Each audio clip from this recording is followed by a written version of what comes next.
Hoy en Diálogo está con nosotros Tirso Rodríguez, él es médico internista, para ponernos en contexto con el tema de la automedicación con los protocolos maíz y catracho. Doctor, buenas noches. ¿Qué tan viables son estos tratamientos? Buenas noches. Hola, buenas noches a todos los televidentes de este televisado programa. Bueno, debemos dejar algo bien en claro. Número uno, la automedicación no debe ser una rutina en ningún tipo de esquema de tratamiento, mucho menos actualmente con lo que estamos viviendo en la pandemia. Algunos de los medicamentos que se utilizan en esas combinaciones, recordemos que maíz viene de las siglas de nitrodacin, de acitromicina, ivermectina y el zinc. Y el catracho viene de otra serie de combinaciones donde también se involucra un medicamento llamado hidroxicloroquina. Estos medicamentos, número uno, no son preventivos para el coronavirus. Ojo con eso. No es correcto que la gente los esté usando como preventivos porque no tienen ninguna evidencia científica como preventivos.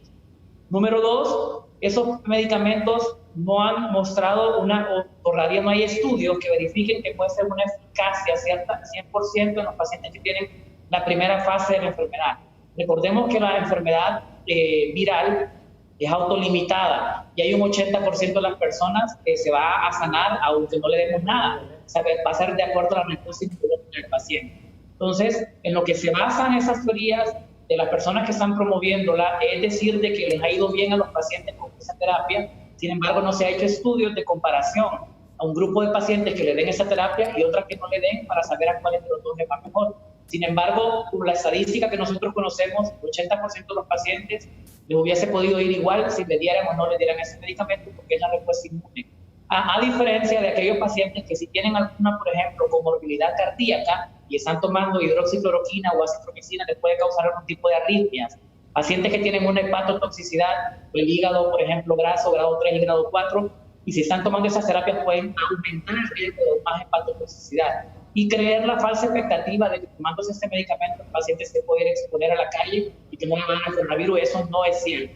Nosotros como parte de medicina y en las diferentes sociedades de medicina del país estamos haciendo un alza a la voz para poder llevar a cabo incluso una rueda de prensa y poder explicar a la población acerca de que la automedicación no es válida en ninguna enfermedad, mucho menos en coronavirus. Doctor, ¿dónde ha surgido esta noticia, o mejor dicho, como propuesta médica, en donde el pueblo hondureño está confiando mucho en este medicamento? ¿Cómo ha surgido esto? Ok, bueno, esa propuesta no es hondureña, definitivamente no es que los Honduras inventaron estos medicamentos y se están dando, no. Esta propuesta surge de opiniones de otros países que ya habían usado esas terapias y que actualmente estos países están desestimando dichas terapias porque se dieron cuenta que al final había más efectos secundarios que efectos beneficiosos. Como en el país nosotros no tenemos estudios todavía en nuestros pacientes, pero en el resto del mundo sí hay, donde se puede claramente desestimar que la dosis de los medicamentos que se están usando en esas combinaciones para alcanzar su efecto beneficioso en algunos pacientes son dosis muy altas y en otros pacientes pues ya no serviría de nada darlas porque ya tienen una tercera fase de la enfermedad que ya más bien involucraría dar otro tipo de medicamentos. Eso surge de otros países, de otras combinaciones que empezaron a probarlo. Recordemos que ahorita en coronavirus, en ese nuevo coronavirus que es parte de una familia que ya conocía con otro virus llamado coronavirus, como el SARS y el MERS, no se conoce tanto la efectividad de esos medicamentos, se había estado experimentando, pero ya lo que sí se sabe es que algunas de esas drogas ya no tienen validez, porque en otros países se comprobó de que no. Y de ahí se tomó la copia para poder utilizar esas combinaciones en Honduras, donde pues no tenemos estudios y de hecho ya se desestimaron algunas de esas drogas en otros países como Costa Rica, por ejemplo, que ya eliminó de su cuadro de tratamiento del COVID la hidroxicloroquina por todos los efectos secundarios que producía, Estados Unidos igual y en Europa igual, ¿verdad? Doctor, definitivamente no se debe de utilizar este medicamento.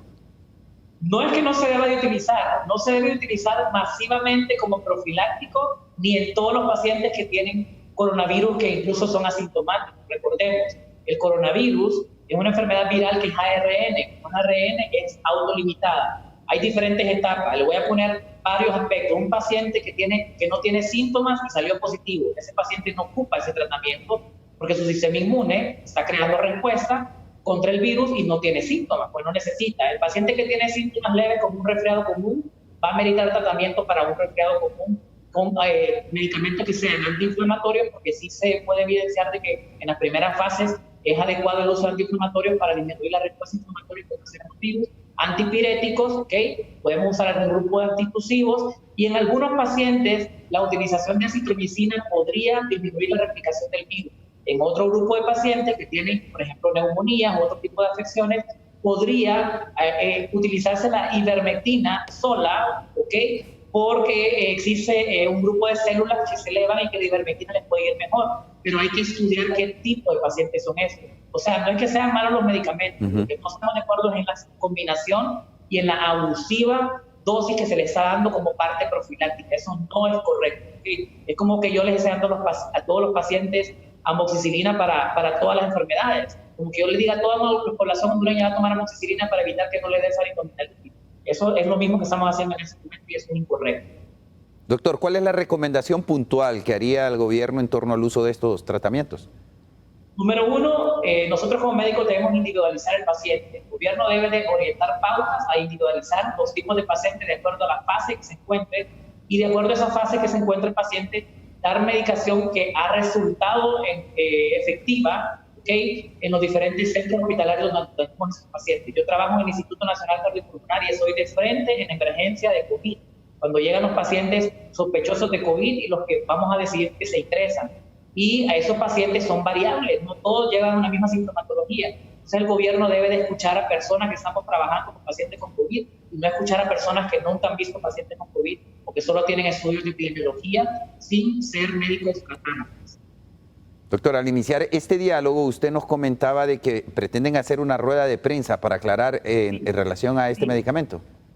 Definitivamente sí, se les va a convocar en su tiempo como parte, pues ya ahí hemos hecho algunas pláticas con parte de la sociedad de medicina interna, hemos hecho pláticas con el colegio médico para que nos pronunciemos, para llevar a cabo una conciencia social de no automedicarse, porque eso no es correcto. Imagínense que hay personas que están embarazadas, por ejemplo, y van a tomar ese medicamento y algunas de estas drogas son contraindicadas en el embarazo.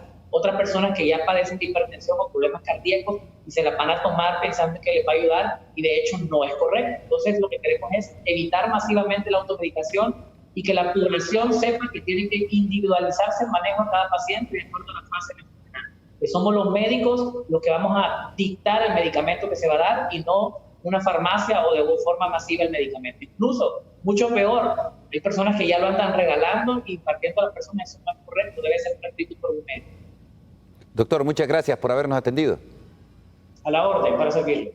Agradecemos al doctor Tirso Godoy por darnos algunas luces en relación a estos medicamentos y el peligro que se puede dar si no se utiliza de la manera correcta. Hay que decirlo que en medio de la zozobra muchas veces nos dejamos llevar por aquellos supuestos medicamentos que podrían salvarnos de poder adquirir el virus del COVID-19. Sin embargo, hay que escuchar las voces oficiales, las voces de los médicos que están trabajando en primera línea en relación a esta enfermedad. Interesante, dado de que ya en algunos lugares se está vendiendo, en algunos otros lugares ya se ha anunciado, incluso hasta por el mismo gobierno, que ya están dotados de este medicamento y los médicos dicen que no es recomendable. Interesante tema, por supuesto, mañana le vamos a estar dando seguimiento en Notifides.